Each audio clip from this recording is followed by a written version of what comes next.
यवतमाळच्या मारेगाव येथे अभियंता पदावर असलेल्या उच्च शिक्षित युवतीने घरी गळफास घेऊन आत्महत्या केल्याची खळबळजनक घटना घडली। दीक्षा केशव उमरे असे आत्महत्या केलेल्या तरुणीचे नाव आहे।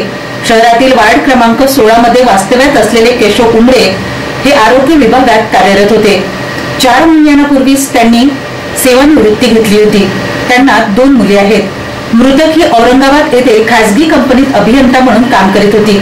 ती गत काही दिवसांपासून वर्क फ्रॉम होम काम करीत होती। 7 मे रोजी रात्री जेवण करून सगळे आपापल्या खोलीत झोपी गेले। सकाळी दीक्षा ही झोपेतून उठली नाही म्हणून आईने आवाज दिला, मात्र आवाज देऊन ही मुलगी प्रतिसाद देत नसल्याने आतमध्ये डोकावून पाहिले असता ती गळफास घेतल्याचे दिसून आले। तात्काळ तिला येथील ग्रामीण रुग्णालयात दाखल केले असता डॉक्टरांनी तिला मृत घोषित केले। मृत्यूचे कारण अद्यापही समोर आलेले नाही। या प्रकरणी पोलिसांनी मर्ग दाखल केलाय। आई-वडिलांच्या बयानानंतर मृत्यूचे कारण समोर येईल अशी माहिती पोलिसांनी दिली।